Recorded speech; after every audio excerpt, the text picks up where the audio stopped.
Chapter 24, Economy and Thrift. Eliminate extravagant habits. Teach your children that God has a claim upon all they possess, and that nothing can ever cancel this claim. All they have is theirs only in trust to prove whether they will be obedient. Money is a needed treasure. Let it not be lavished upon those who do not need it. Someone needs your willing gifts. If you have extravagant habits, cut them away from the life as soon as possible. Unless you do this, you will be bankrupt for eternity. And habits of economy, industry, and sobriety are, even in this world, a better portion for you and your children than a rich dowry. Instruct the children in economy. The light given me now by the Lord is that we are to be careful not to spend our precious time and money unwisely. Many things may suit our fancy, but we are to guard against the expenditure of money for that which is not bread. We shall need much means to advance the work decidedly in our cities. Everyone is to have a part to act in the Lord's work.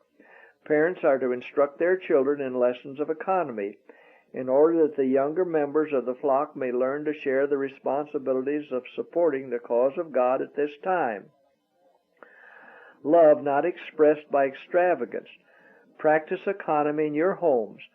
By many idols are cherished and worshipped. Put away your idols. Give up your selfish pleasure. Do not, I beg of you, absorb means in embellishing your houses, for it is God's money, and it will be required of you again. Parents, for Christ's sake, do not use the Lord's money to please the fancies of your children.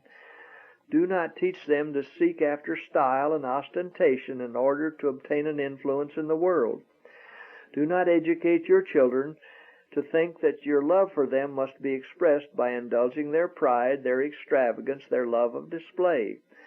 There is no time now to invent ways of using money. Your inventive faculties are to be put to the stretch to see how you can economize. Christ's lesson in economy.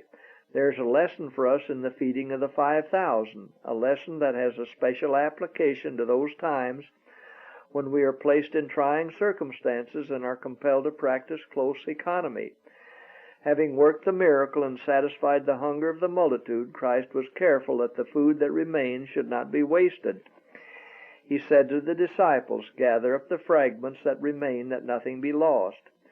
Though he had all the resources of heaven at his command, he would not suffer even a morsel of bread to be wasted.